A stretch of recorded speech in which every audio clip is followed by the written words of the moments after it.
আমার সম্মানিত বন্ধুবর, আমার একান্ত প্রিয় মানুষ, যার সাথে আমার সকল বিষয়ে পরামর্শ হয়, যোগাযোগ হয়, কুমিল্লা জামিয়া দারুল হুদা কমপ্লেক্সের সম্মানিত পরিচালক আমার শ্রদ্ধাভাজন শাইখ আল্লামা মোল্লা নাজিমুদ্দিন সাহেব আমাদের মাঝে আসছেন, আমাদের বাড়িতে আসছেন। আমার কাছে অনেক আনন্দ লাগতেছে। আলহামদুলিল্লাহ বলেন না? দোয়া করি আল্লাহ আমার ভাইয়ের কণ্ঠ তার বরকত দান করুক, এলেমে বরকত দান করুক, এই জমিনে দিন কায়েমের জন্য কবুল করুন।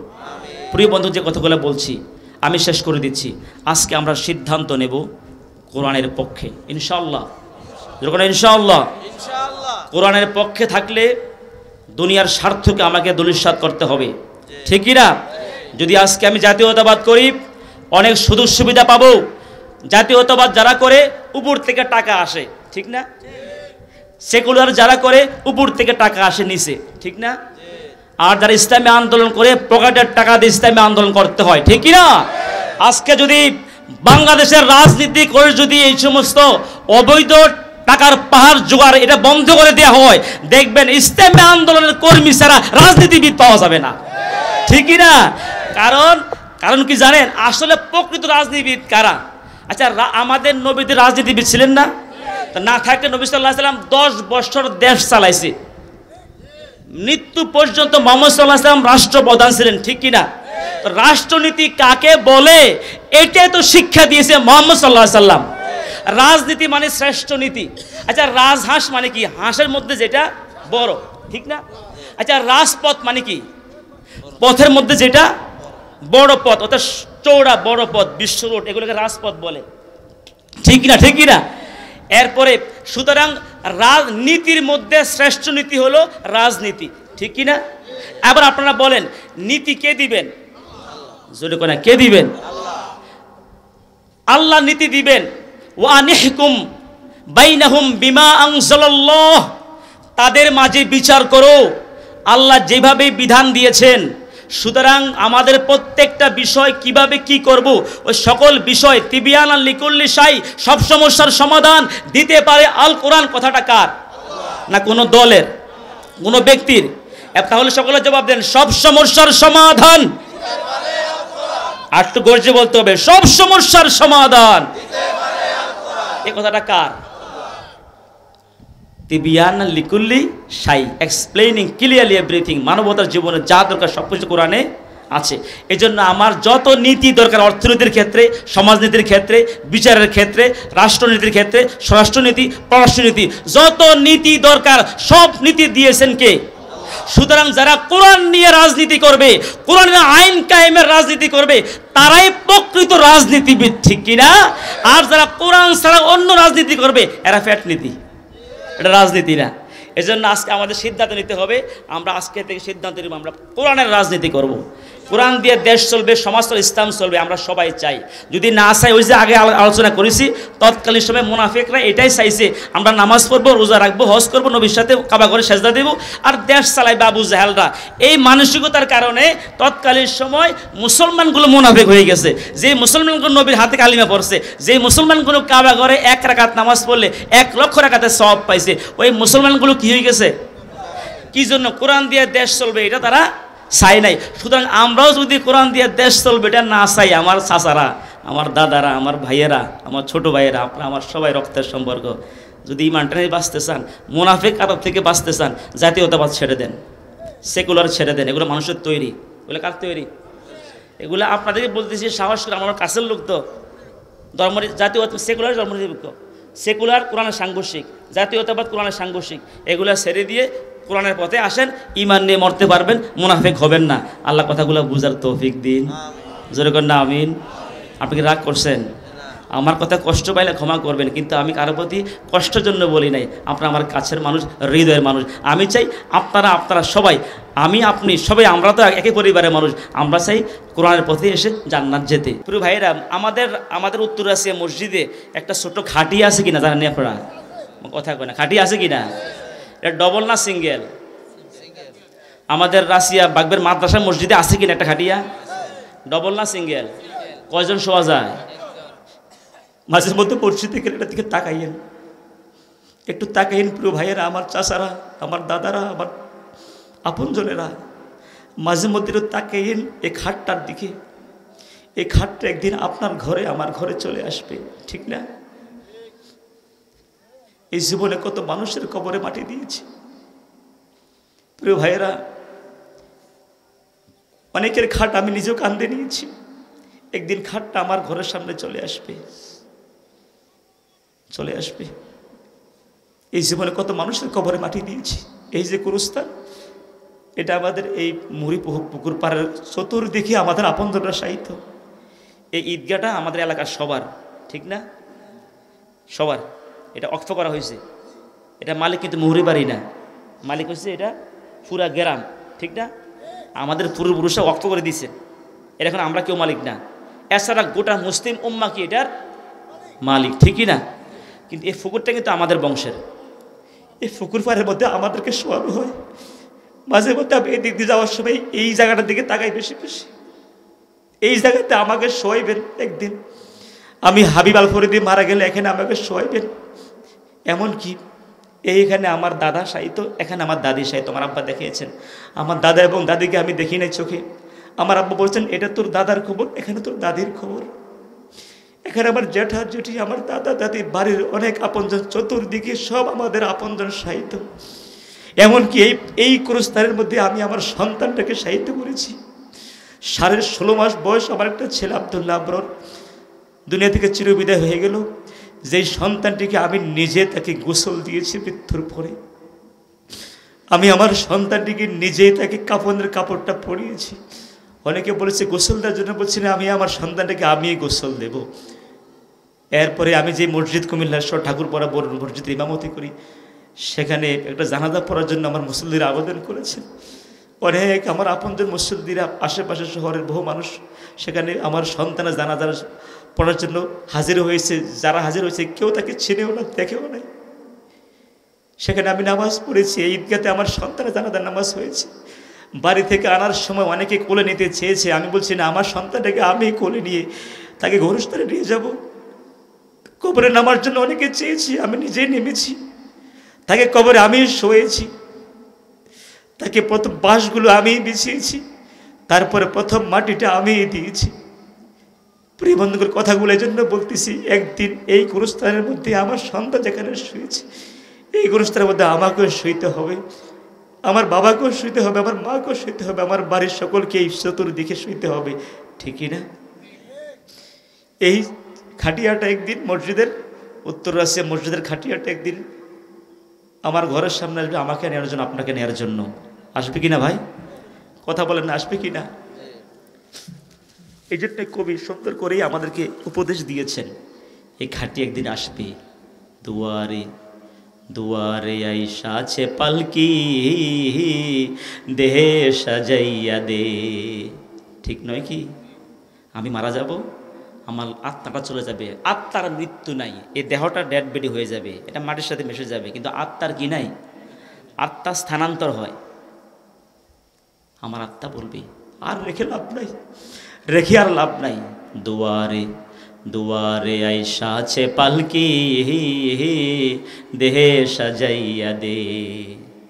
বড়ই পাতার গরম পানি, বড়ই পাতার গরম পানি, গোসল সাইরা দে।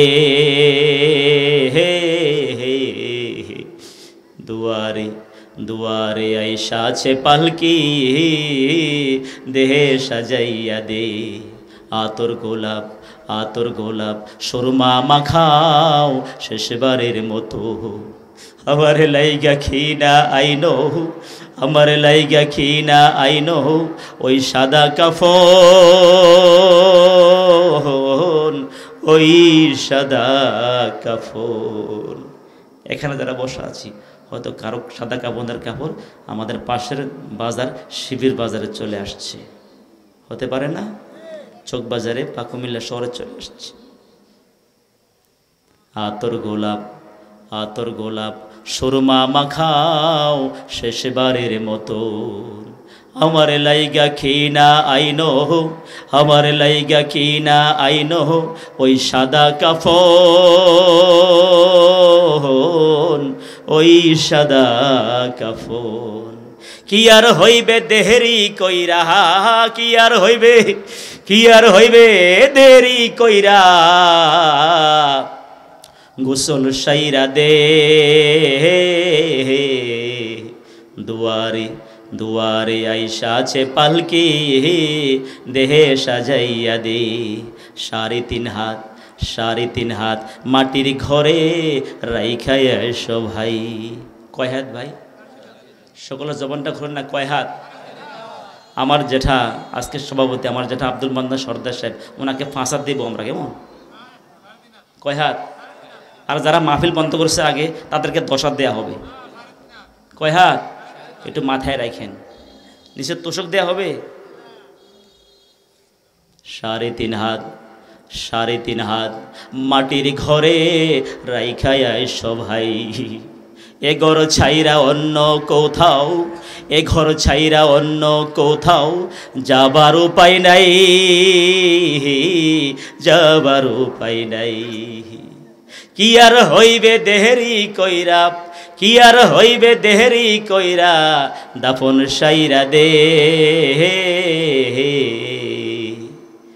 কি আর হইবে দেহেরি কইরা, কি আর হইবে দেহেরি কইরা, দাফন সাইরা দে।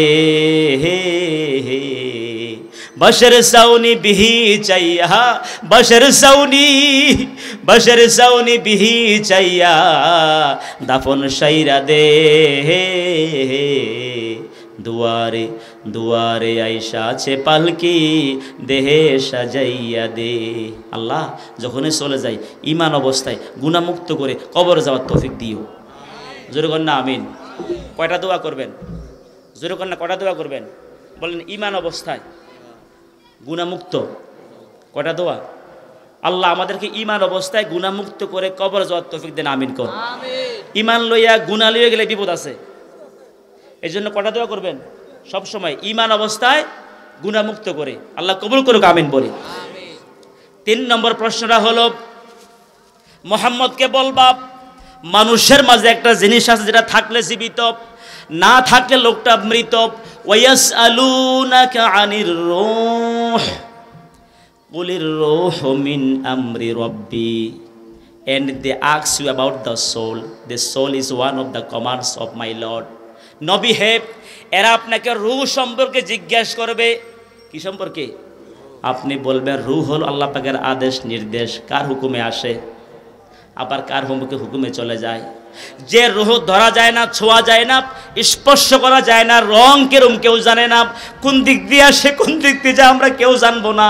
এটা প্রথম ভাগ বিরোধিতা, অপোজিশন। আর দ্বিতীয় ভাগ কোনো প্রশ্ন নাই, সঙ্গে সঙ্গে কালিমা পড়ে মুসলমান হয়ে গেছে, নবীর দাওয়াতকে কেন্দ্র করে, দাওয়াত দেওয়ার সাথে সাথে। আরেক ভাগ, এরা কালিমা পড়ল না, বিরোধিতাও করল না, এই জাতীয় লোকগুলা বলল মুহাম্মদ সে নিজেকে নবী দাবি করে, সে নবী কি নবী না? আমাদের কাছে ডকুমেন্ট নাই, দলিল আদিল্লা নাই, প্রমাণ আদি নাই। মুহাম্মদ নবী কি নবী না এটা বুঝার জন্য মদিনায় কিছু ইহুদি আলেম আছে। ইহুদি আলেমদের কাছে আসমানি কিতাব আছে। কি আছে? আসমানি কিতাব। এরা বুঝবে আসমানি কিতাবে আখিরি জামানার কথা লেখা আছে, এরা বুঝবে মুহাম্মদ নবী কি নবী না। চলো আমরা ওই ইহুদি আলেমদের কাছে কিছু প্রতিনিধি, রিপ্রেজেন্টেটিভ পাঠাই, তারা গিয়ে জেনে আসবে মুহাম্মদ নবী কি নবী না। এবার সকলে জবাব দেন, কয়টা ভাগ হয়েছে? প্রথম ভাগ সরাসরি বিরোধিতা, আর দ্বিতীয় ভাগ সাথে সাথে কালিমা পড়লো, আর তৃতীয় ভাগ যারা কালিমা পড়লো না, বিরোধিতাও করলো না, নবী সত্য নবী নাকি মিথ্যাবাদী এটা বুঝার জন্য তারা 2 জন লোক পাঠাইছে। কোথায়? মদিনায়। কাদের কাছে? ইহুদি আলেমদের কাছে। 2 জন ব্যক্তিকে পাঠালো, নজর ইবনে হারেস, আকাব ইবনে মুইত। নজর ইবনে হারেস, আকাব ইবনে মুইত দুজনে গেল মদিনায়। মদিনায় যাওয়ার পরে এবার তারা জিজ্ঞেস করলো মুহাম্মদ সাল্লাল্লাহু আলাইহি সাল্লামের ব্যাপারে, মুহাম্মদ নবী কি নবী না? এবার ইহুদি আলেমরা আসমানি কিতাব খুলছে, ওই যুগের যে কিতাব আছে, কিতাবটা খুলে বলছে যে মুহাম্মদ নবী দাবি করে, তার মায়ের নাম কি, বাবার নাম কি, বাবার নাম আব্দুল্লাহ, মায়ের নাম আমিনা, দাদার নাম কি সব জিজ্ঞেস করলো। লোকটার চালচলন কেমন, ট্রানজ্যাকশনটা কেমন, লেনদেনটা কেমন, আচার ব্যবহার কেমন, চেহারার ঘটনটা কেমন, দেহের রংটা কেমন, ওঠা বসা কেমন, চলার গতি কেমন, ডিটেলস জানতেছে আর মিলতেছে। আল্লাহ আকবার কোন এক একটা প্রশ্ন করে একটা মিলতেছে, 100-এ মিলে গেছে। আল্লাহ আকবার বলেন না। তার মানে মদিনার ইহুদি আলেমরা বুঝে ফেলেছে মুহাম্মদ সাধারণ কোনো নবী না, মুহাম্মদ শ্রেষ্ঠ নবী, আখিরি নবী। আল্লাহু আকবার, কোনো সন্দেহ নাই। এখন যদি ডাইরেক্ট বলে যে মুহাম্মদ নবী, এরা হয়তো দেশে গিয়া বলবে মুহাম্মদ কি না, কি করতে পারে না। দেখেন না, দেশে ঘটে একটা, পত্রিকা আসে আরেকটা, এরকম হয় না। যে অন্যায় করছে সে মাপ, আর যে ভালো মানুষ তাকে ওই অপরাধ তার উপরে চাপাই দিয়ে তার উপরে বিচার করা হয়। এমন হয় কি হয় না? আমার বন্ধুগণ, এবার ইহুদি আলেমরা চিন্তা করলো ডাইরেক্ট যদি বলে মুহাম্মদ নবী, এরা হয়তো দেশে গিয়ে বলবে নবী না, মিথ্যাও তো বলতে পারে। কি সমাজে মিথ্যা আছে নাকি না? আজকে দেখবেন যার মিথ্যার জোর বেশি, মিথ্যার ছাপা বেশি, এত ক্ষমতা বেশি। নাউজুবিল্লাহ বলেন না। আল্লাহ মিথ্যা থেকে আমাদেরকে হেফাজত করুক, আমিন বলি। আল কিসবু উম্মুজ যুনুব, মিথ্যা হলো সকল পাপের মা। কি মা বলছে না? বলছে বাবা। কি মা? মানে মা কেন বললেন? বাপ কেন বললেন? বাপ মানে শক্তি বেশি, তো বাপ না বলে মা কেন বললেন? আরে ভাই, মা থেকে সন্তান হয়, ঠিক না? একটা মিথ্যা ঢাকতে হলে 1000 মিথ্যা বলতে হয়, ঠিকই না? যেরকম মা থেকে সন্তান হয়, একটা মিথ্যা থেকে আরও অনেক মিথ্যা। আপনি যদি কারোর বিরুদ্ধে একটা মিথ্যা মামলা দেন, ওই মিথ্যা মামলার এগেনিস্টে যত 1000 পৃষ্ঠা লিখবে, এগুলা কি সত্য হবে না মিথ্যা হবে? যেহেতু মামলাটাই মিথ্যা, ওই উকিলে বসে বসে যত 1000 পৃষ্ঠা লিখবে, সব কি 1000 পৃষ্ঠা লেখেও একদিন প্রকাশ হয়ে যায়, ঠিক কি না? কারণ মিথ্যাকে ঢেকে রাখা যায় না। আমার ভাইয়েরা, ইহুদি আলেমরা বলল যদি আমরা ডাইরেক্ট বলি মুহাম্মদ নবী, এরা হয়তো দেশে গিয়ে বলল মুহাম্মদ নবী না, মিথ্যা বলতে পারে। এই জন্য তার একটা সিস্টেম করেছে, মুহাম্মদ নবী কি নবী না বোঝার জন্য বলছে তোমাদেরকে আমরা 3টা প্রশ্ন শিখিয়ে দিব। ওনারা তো জানে নবী, কিন্তু বলে নাই, বলছে মুহাম্মদ নবী কি নবী না, এটা বোঝার জন্য তোমাদেরকে প্রশ্ন শিখিয়ে দিব। কয়টা? 3টা প্রশ্ন গিয়া মুহাম্মদ সাল্লাল্লাহু আলাইহি সাল্লামকে করবা। যদি মুহাম্মদ সাল্লাল্লাহু আলাইহি সাল্লাম 3টা প্রশ্নের জবাব দিতে পারে, তাহলে অবশ্যই তিনি নবী। আর যদি জবাব নিতে না পারে, তাহলে মিথ্যাবাদী।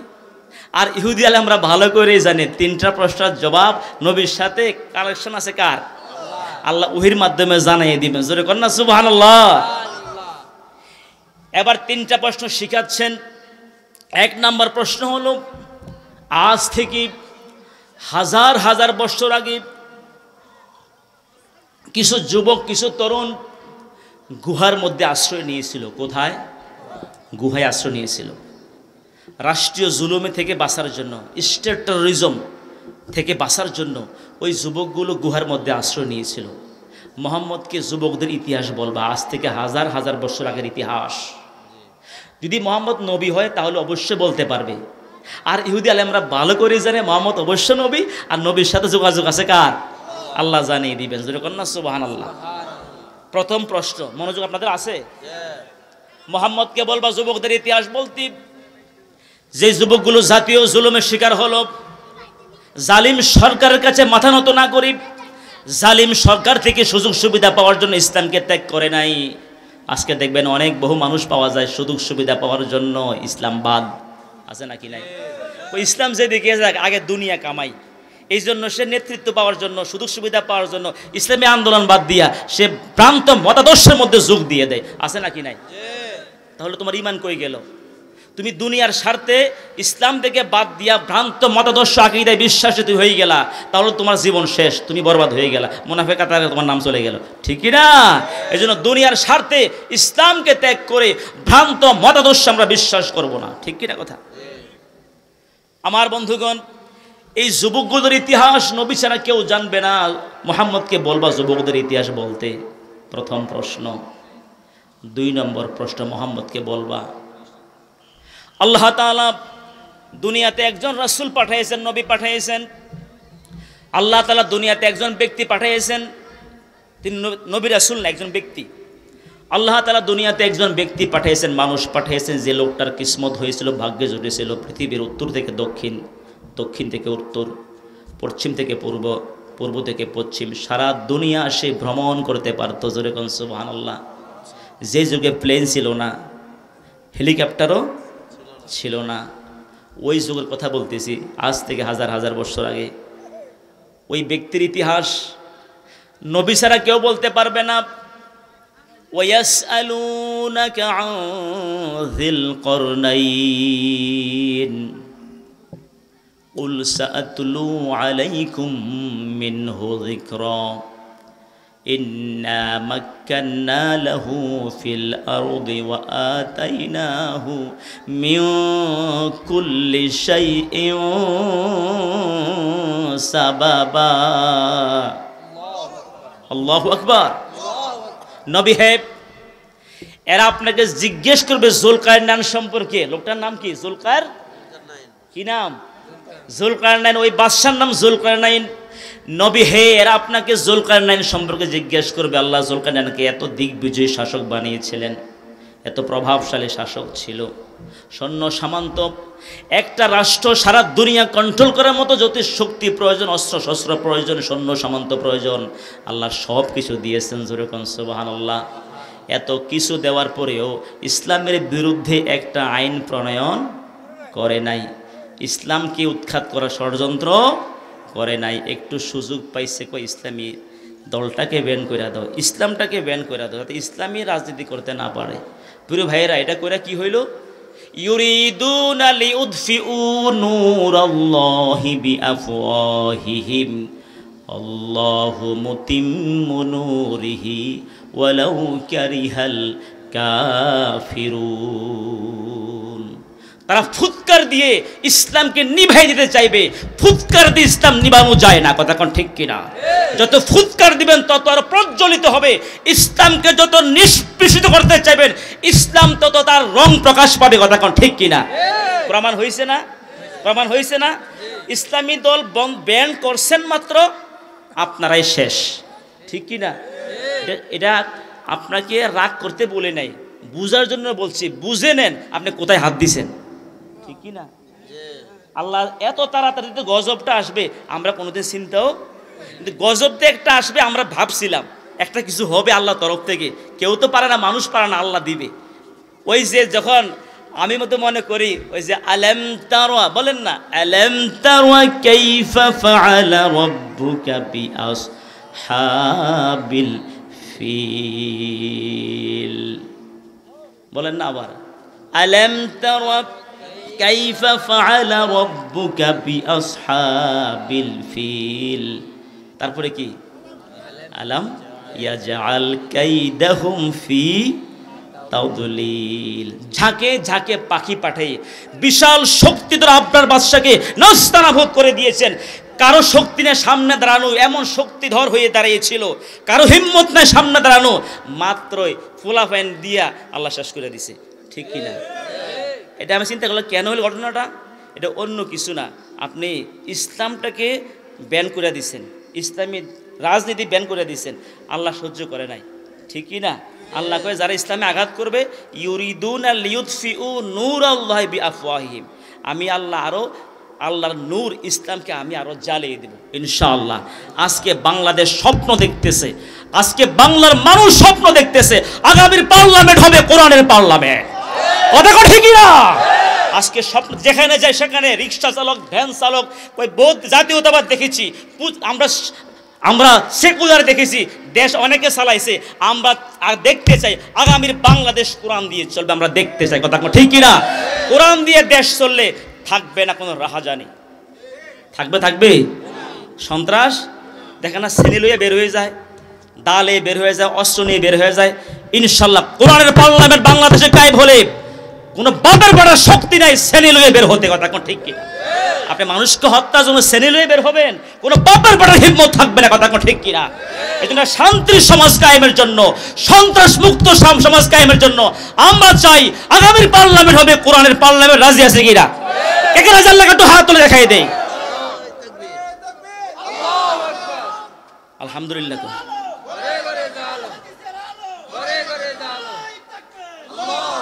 আমার ভাইরা মনোযোগ দিয়ে শুনেন, কোরআনের সমাজ কায়েম হলে, ইসলামী আইন কায়েম হলে শুধু কি মুসলমানরা শান্তি পাবে না অমুসলিমরাও পাবে? আমরা বুঝতেছেন না মনে হয়। কোরআনের সমাজ কায়েম হলে, ইসলাম প্রতিষ্ঠা হলে, কোরআন দিয়ে দেশ চললে, নবীর আদর্শ যদি দেশ চললে, শুধু কি আমরা রাশিয়া গ্রামে অমুসলিম নাই? ওই যে এটা কি বাড়ি, কি আমরা শিলবাড়ি, তারা তো আমাদের কাছের মানুষ, এরা তো আমাদের মতনে মনে হয়, আমাদের সাথে লেনদেন চলাফেরা, আমাদেরকে দেখলে সালাম দিয়ে কথা বলি, এরা আমাদের কাছের মানুষ না? যদি কোরআনের সমাজ কায়েম হয়, খুব মনোযোগ দিয়ে শুনেন, চুরি করলে কি কেটে দাও? কথা কেন, কি কেটে দাও? ওয়াসসারিকু ওয়াসসারিকাতু ফাকতাউ আইদিয়াহুমা, as to the thief, male or female, cut off his and her hand। और जो चोरी करते हो मर्द हो या औरत हो, उसके हाथ काट डालो। जे चोरी करबे, दुर्नीति करबे, ये देशेर सम्पद दुटी खाबे, तादेर हाथ केटे दाओ। आईनटा कार? কথা কয় না, আইনটা কার? যদি বাংলাদেশে দুর্নীতির অপরাধের হাত কাটা যায়, পার্লামেন্ট আইনটা পাস হয়, আমাদের আদালত 4-5টা দুর্নীতিবাদের হাত কেটে দেয়, বাংলাদেশে দুদক লাগবে না, দুর্নীতি দমন কমিশন লাগবে না। যদি এই দৃশ্যটা প্রিন্ট মিডিয়া, ইলেকট্রনিক মিডিয়াতে প্রচার হয়ে যায়, বাংলাদেশ 1 সপ্তাহের মধ্যে দুর্নীতি মুক্ত হয়ে যাবে।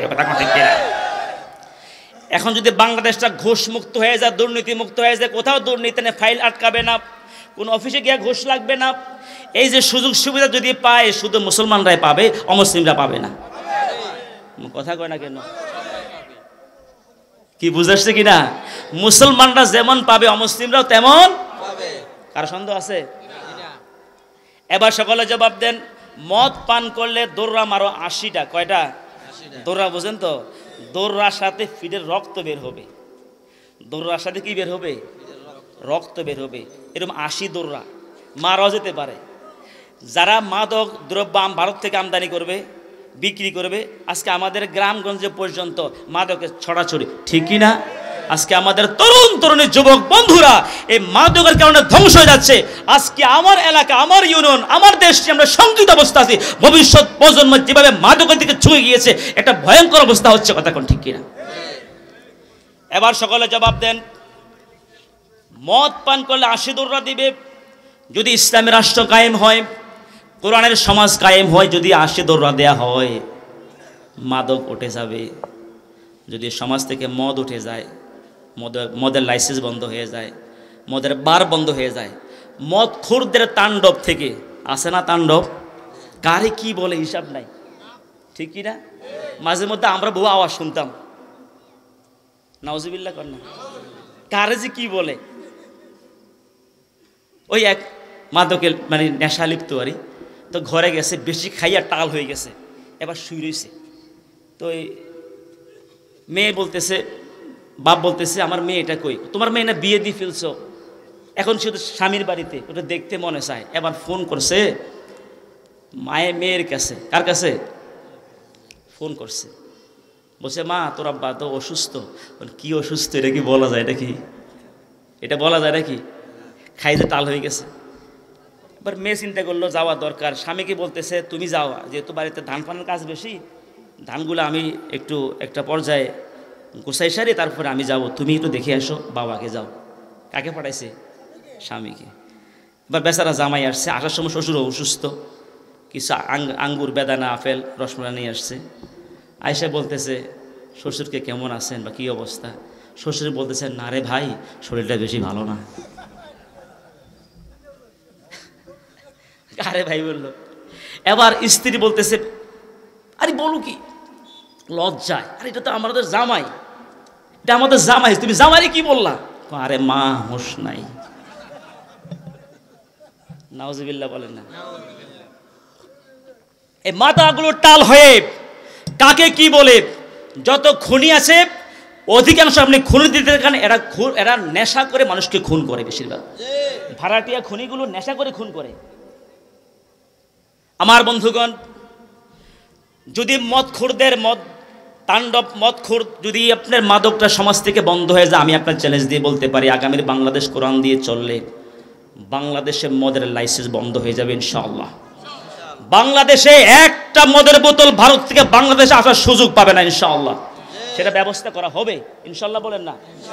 সর্বাত্মক চেষ্টা হবে ইনশাআল্লাহ, বলেন না?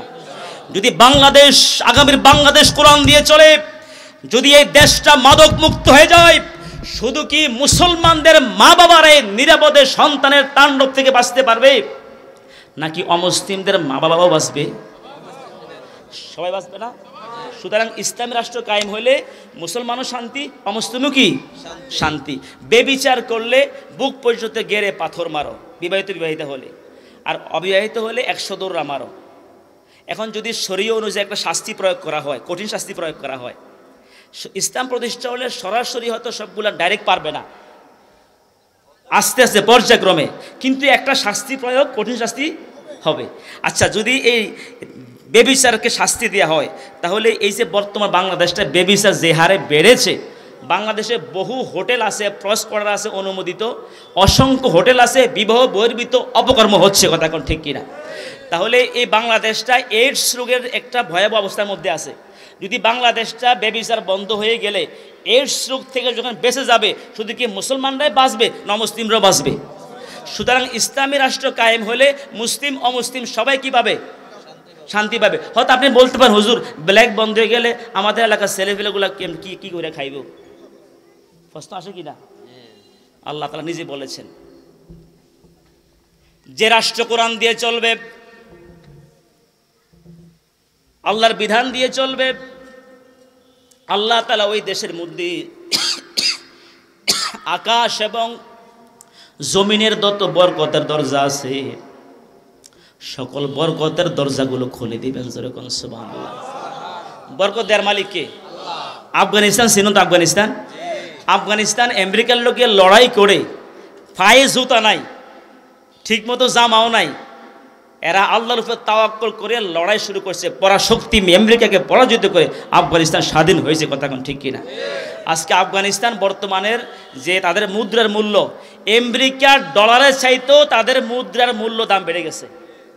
আফগানিস্তানে কোনো ঘুষ নাই, পাইল আটকাবে না। ওই দিন কিছুদিন আগে দেখলাম একজন সাধারণ নাগরিক ব্যাংকে গেছে, ব্যাংকের মধ্যে এরকম 10 লাখ টাকার বান্ডেল পলিথিনের মধ্যে লয়ে, 10 লাখ টাকার বান্ডেল পলিথিনে নিয়ে ব্যাংক থেকে কয়েক কিলোমিটার হেঁটে তিনি বাসায় চলে আসছে। কারো হিম্মত বাবার বাড়ার সাহস নাই তার ব্যাগের দিকে নজর দিবে। আল্লাহু আকবার কর। সুতরাং বাংলাদেশে পারবেন আপনি?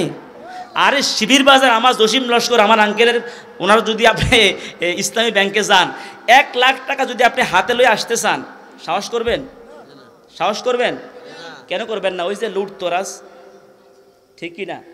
সুতরাং যদি এ দেশটা সন্ত্রাস মুক্ত হয়, চাঁদাবাজ মুক্ত হয়, দুর্নীতি মুক্ত হয়, কর্মসংস্থান বেড়ে যাবে, সব কিছু বেড়ে যাবে, অর্থাৎ রিজিকের কোনো সমস্যা হবে না।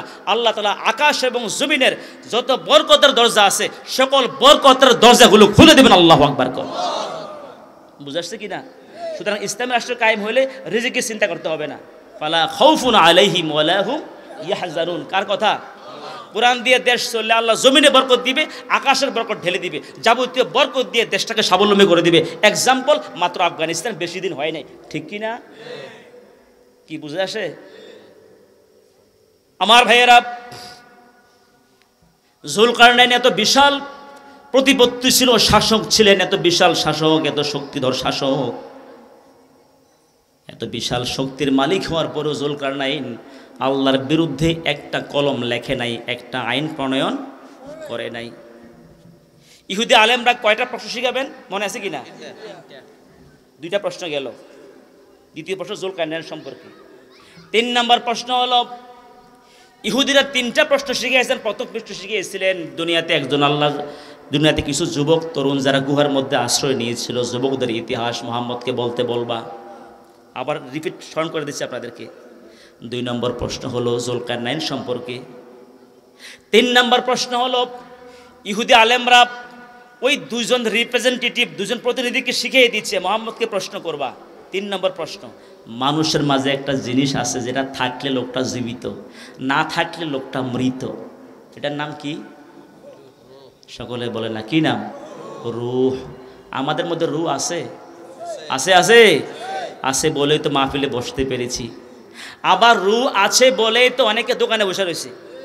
রু আছে বলে তো আমরা 5 ওয়াক্ত নামাজ পড়ি, আবার রু আছে বলেই তো নামাজ না পড়ে জমিনে কাজ করতেছে, ঠিক কি না?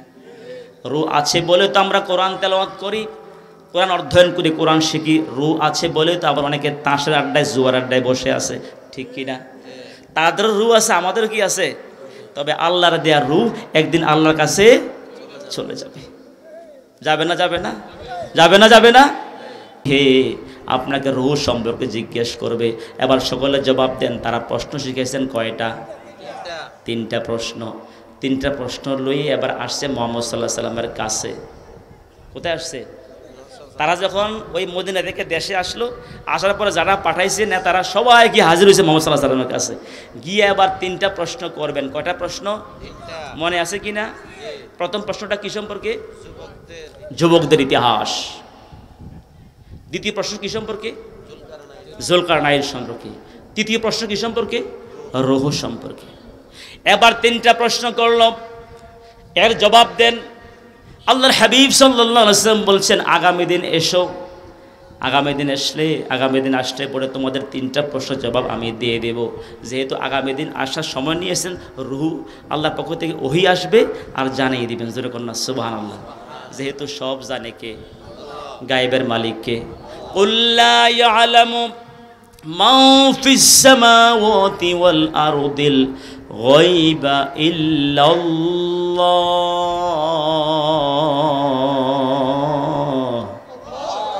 আসমান জমিনের গায়েবের মালিক কে? আমার বন্ধুগণ, নবী জানেন না যখন আল্লাহ জানান তখন, ঠিক কি না? আল্লাহর হাবিব সাল্লাল্লাহু আলাইহি ওয়াসাল্লাম বলেন আগামী দিন আইসব।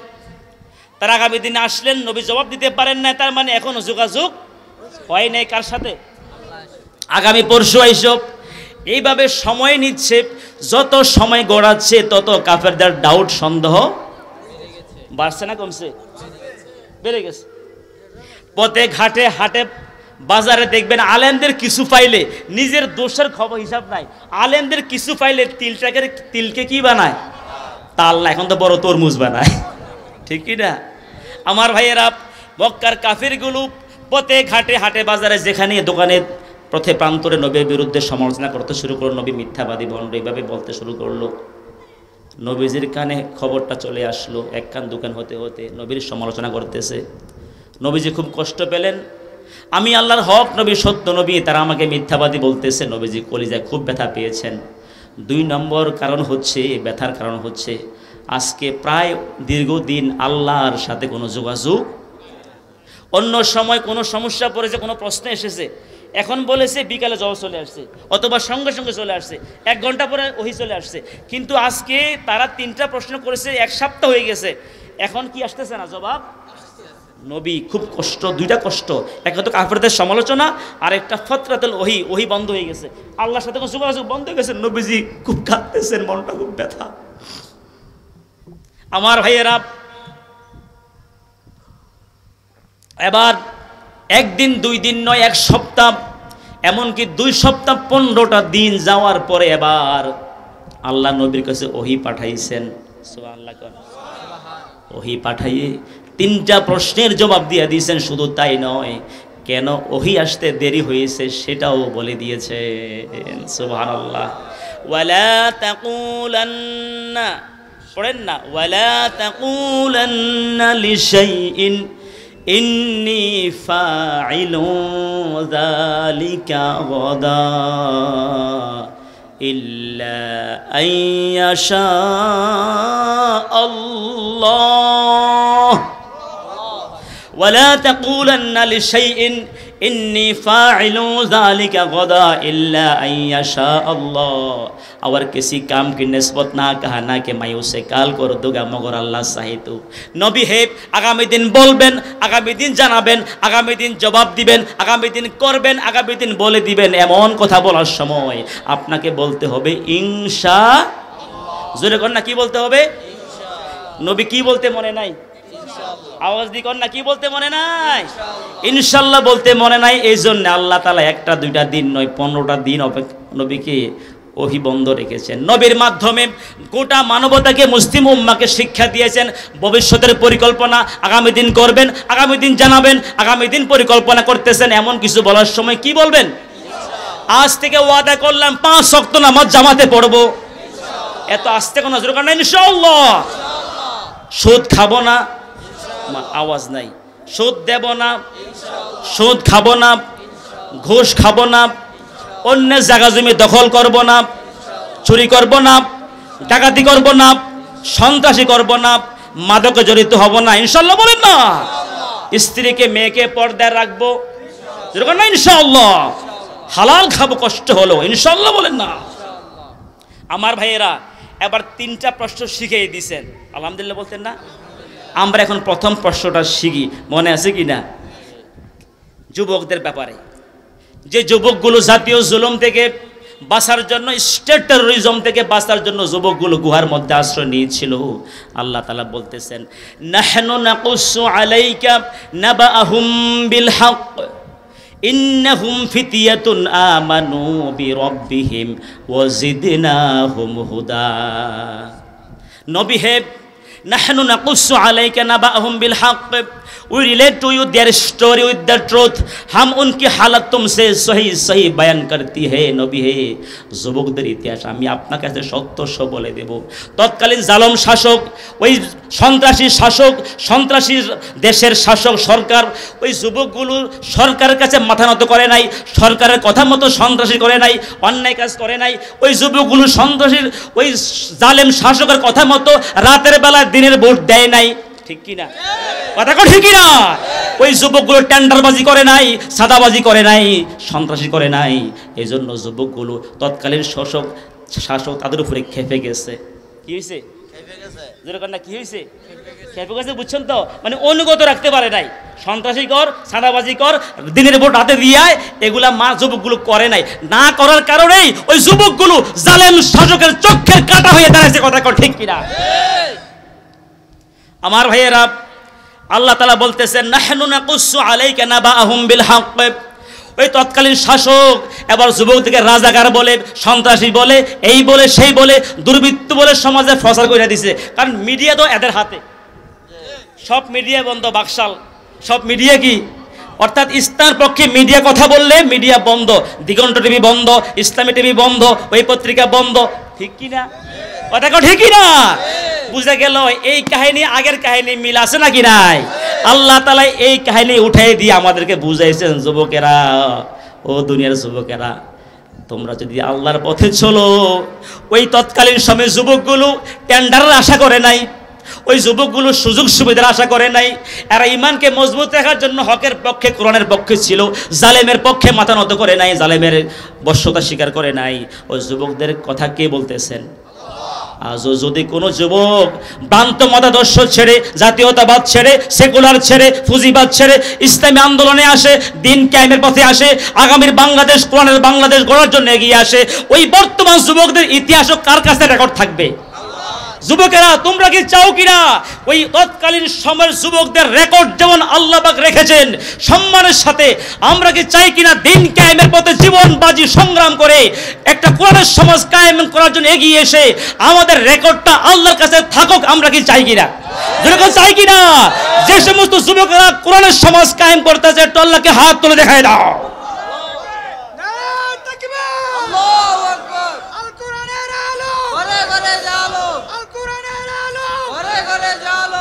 আলহামদুলিল্লাহ বলেন না। ওই যুবকদের সত্য ইতিহাস কার কাছে আছে? আজকে আমরাও যদি ভ্রান্ত মতাদর্শের ইসলামের পথে আসি, আমাদের ইতিহাস থাকবে কার কাছে? নাকি শিয়াল্লা এখন নাই? আছে, আছে। মানুষ যখন বয়স হয়ে যায়, জ্ঞান কমে যায়, বুদ্ধি কমে যায়, বুড়ো হয়ে যায়, আল্লাহর ক্ষেত্রে নাউজুবিল্লাহ এমন হয় নাকি? এই জন্য শিয়াল্লা আজও আছে, ইনশাল্লাহ বলেন না।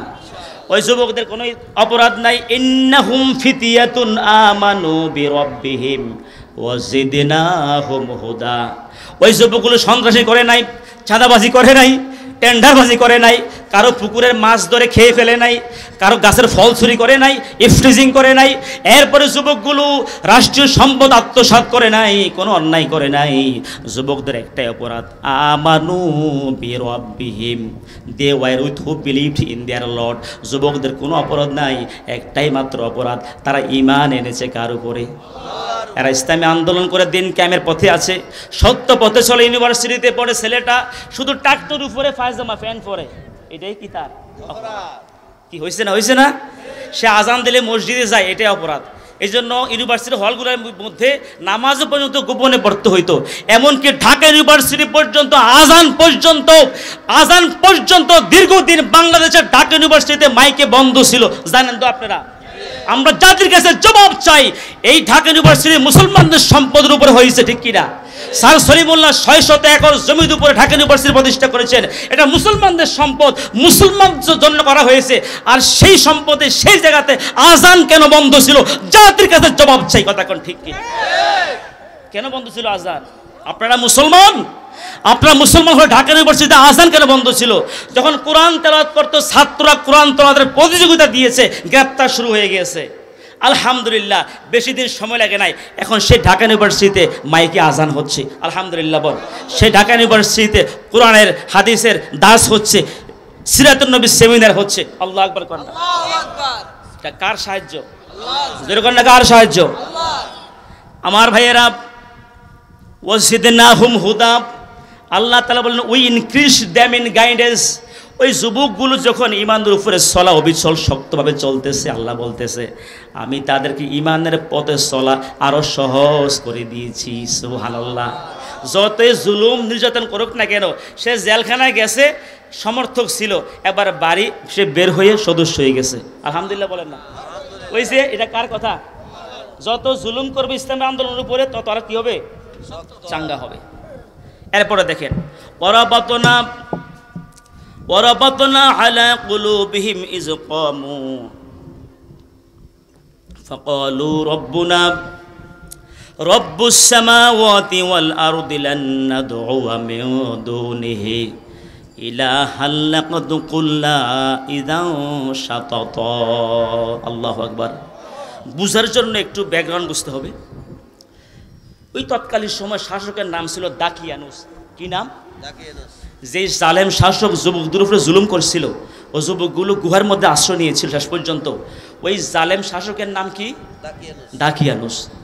এই জালেম শাসক করলো কি, যুবকদেরকে ডেকে আনছে, এরে বলছে বাবারা তোরা কয়জন যুবক, তোরা এইভাবে আমার বিরুদ্ধে চলে গেলি, ওই যুবকগুলো আমার বিরুদ্ধে চলে গেলি, কারণটা কি? এইভাবে তারা যখন তিনি বলতেছেন, তাদেরকে ডাকছেন, কত ওদেরকে সুযোগ সুবিধা দেব, টেন্ডার দিব, এই সুযোগ দিব, ওই সুযোগ দিব, কোটিপতি হয়ে যাবি, ইসলামী আন্দোলন ছেড়ে দে, কোরআনের পথ ছেড়ে, অর্থাৎ তৎকালীন সময় যে আসমানি কিতাব আছে ওই পথ ছেড়ে দে। কে বলতেছে? বাদশাহ বলতেছে। এরপরে ওই যুবকগুলো যখন রাজি হচ্ছে না, হুমকি দুমকি দিচ্ছে, ধমক দিচ্ছে,